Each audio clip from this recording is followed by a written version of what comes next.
அண்மைச் செய்தி. பள்ளிப்பாளையம் கிட்னி முறைகேடு புகாரில் சிக்கிய தனலட்சுமி சீனிவாசன் மருத்துவமனை மீது வழக்கில் நீதிமன்றமானது உத்தரவு பிறப்பித்துள்ளது. பெரம்பலூர் தனலட்சுமி சீனிவாசன் மருத்துவக் கல்லூரி மருத்துவமனைக்கு வழங்கப்பட்ட சிறுநீரக மாற்று அறுவை சிகிச்சை பதிவை ரத்து செய்து தொடர்பான உத்தரவை தாக்கல் செய்யும்படி தமிழக அரசுக்கு சென்னை உயர்நீதிமன்றமானது உத்தரவு பிறப்பித்துள்ளது. இதுகுறித்தான கூடுதல் விவரங்களோடு இணைகிறார் நமது செய்தியாளர் மதியழகன். வணக்கம் மதியழகன், இந்த வழக்கு தொடர்பான முழு விவரம்.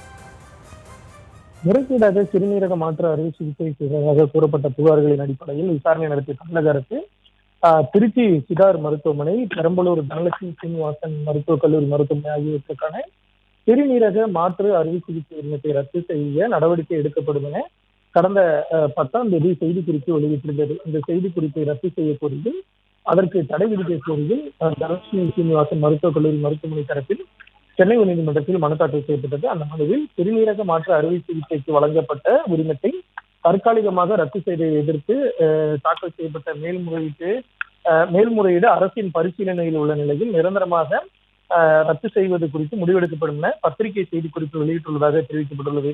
மேலும் தங்கள் தரப்பில் விளக்கம் அளிக்க எந்த அவகாசமும் வழங்காமல் இந்த முடிவு எடுக்கப்பட்டுள்ளதாகவும் மனுவில் தெரிவிக்கப்பட்டுள்ளது. இந்த வழக்கு நீதிபதி என் ஆனந்தேஷ் முன்பு விசாரணைக்கு வந்தது. அப்பொழுது தமிழக அரசு தரப்பில் ஆஜரான கூடுதல் தலைமை வழக்கறிஞர் ஜே ரவீந்திரன் தனலட்சுமி சீனிவாசன் மருத்துவக் கல்லூரி மருத்துவமனைக்கான சிகிச்சை மாற்று அறுவை சிகிச்சை உரிமத்தை ரத்து செய்து ஏற்கனவே அரசு உத்தரவு பிறப்பித்து விட்டதாக தெரிவித்தார். இதனையடுத்து அந்த அரசினுடைய உத்தரவை சமர்ப்பிக்கும்படி உத்தரவிட்ட நீதிபதி வழக்கினுடைய விசாரணையை ஆகஸ்ட் 28ஆம் தேதிக்கு ஒத்திவைத்தார்.